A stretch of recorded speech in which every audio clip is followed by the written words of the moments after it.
Welcome ulit sa YouTube channel ko. Ako nga pala ulit si Mon. And this is Project ni Mon. Tagal ko rin hindi nakapag-upload, grabe.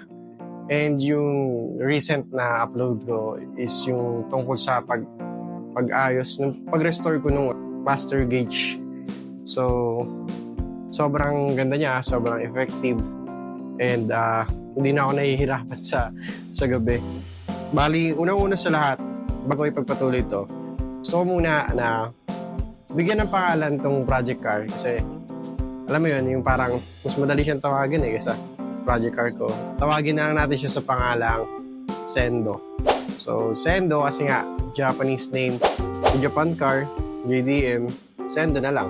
Unang-unang ganap dito kay Sendo. Actually, nadala ko na to sa office. Yung office namin sa McKinley, sa Venice. Nadala ko siya one time and tinoyo.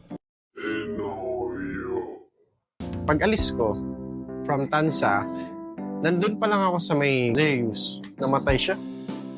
Tapos, ginawa ko, tinry ko ulit paanda rin. So, hindi ko siya dinaan sa expressway kasi nga, wala pang RFID din. Bukod doon, arado pa yun, madaling araw eh. Sa Bacoor ako dumaan, namatay na naman. Hindi ko alam yung gagawin ko. Ginawa ko, tinawagan ko na si Boss Reggie. Pops Reggie! Punta ko sa inyo. Ano yun? Yung kada bukas ko, kada nag-i-start siya, unti-unti ako maandar, tapos mamamatay na naman.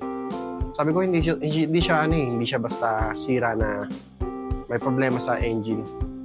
Kasi pag binuksan ko yung hood, tapos pagbagsak ko, biglang pwede ko nang i-start.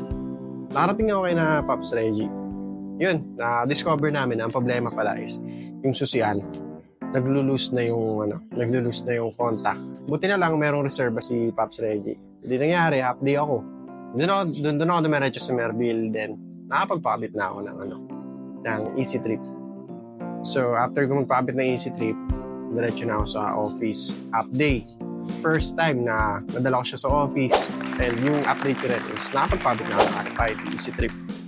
Bali, isa sa highlight ko din, itong Sendo, dinala ko siya sa may Tanawan.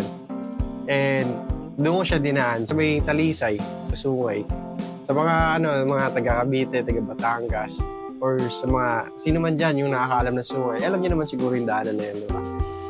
Para sa akin, nakakadaan ako doon, motor, ibang sasakyan, dala ko. Pero parang, para sa akin, tiwala ako nung time na yun kay Sendo. Sabi ko, alam kong kaya niya ito eh. So, pababa muna. Pagpunta sa Tanawan, okay naman siya kasi pababa. Or ka lang naman, engine brake, preno. So, parang may konting transaction lang nun. Tapos, bago ko umalis sa Tanawan, chinek ko yung level ng coolant, kung bumababa, mataas, temperature, parati kong minomonitor kung tumataas, bumababa. So, yun. Yung time na yun, hindi pa maayos yung gauge ko. So, nakikisuyo ako sa wife ko na ilawan yung caster gauge para makita ko yung temperature. Noong time na umakit kami sa may Talisay. Sendo. Go Sendo. Go Project Car. Shit. Ito yung S. The letter S. 7. 8. Grabe. Sexy moves. Ako, kamera tayo. Pado ka ba? Ha? Lobat na. Yung Pero phone. pwede pa. Woo! Ito na yung Oo nga. Kapit na. Woohoo! Woohoo! Noong time na yun, may onting ka ba? Pero nung na-feel ko na ay, kaya to. Segunda, tapos kapag sobrang tarik na, primera, segunda. Hanggang yun, nakauwi kami. So, parang yung para sa akin, nag-upgrade, kinukondisyon mo yung engine. Ang dami mong, natututunan. Tapos parang, nafe-feel ko siya kung kaya niya o hindi. Next naman na upgrade, sobrang minimal lang naman. Bali, parang para sa akin, personal touch ko lang to sa sasakyan. Meron kaming, child seat na nabili. And gusto ko, pag nagagamit ko tong si Sendo, nagagamit ko din yung child seat. So, meron dong, pwede siyang ikabit through seatbelt or through latch o yung tinatawag nilang ISOFIX. So, wala namang ISOFIX yung mga old models. From 2015 or 2017 nata, sabi nung nagbebenta ng car seat na, child seat na, doon pa lang merong mga ISOFIX. So, possible, magagamit mo lang siya through seatbelt. Wala kang seatbelt, hindi makabitan. So, yun, pinadali ko ng konti sa welding dito lang sa tapat.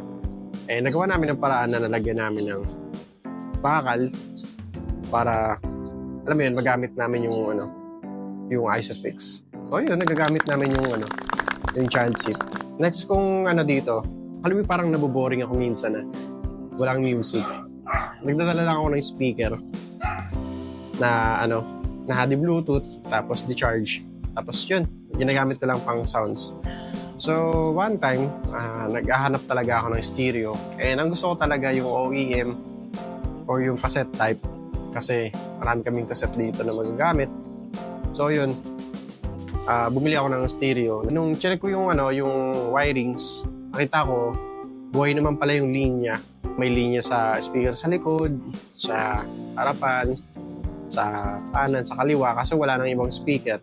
Kulang-kulang na yung speaker. Tapos, yun, inabili kong stereo, hindi pala nagana. So, sayang. Pero, hindi ako tumigil. Bumili pa ako ng stereo. And so far, gumagana naman na siya ngayon. And bumili lang ako sa Shopee ng pinaka-harness. Meron tayo niya sa Shopee na harness ng OEM stereo ng Toyota. May color coding na siya, susundan mo na lang. Diretso kabit sa stereo.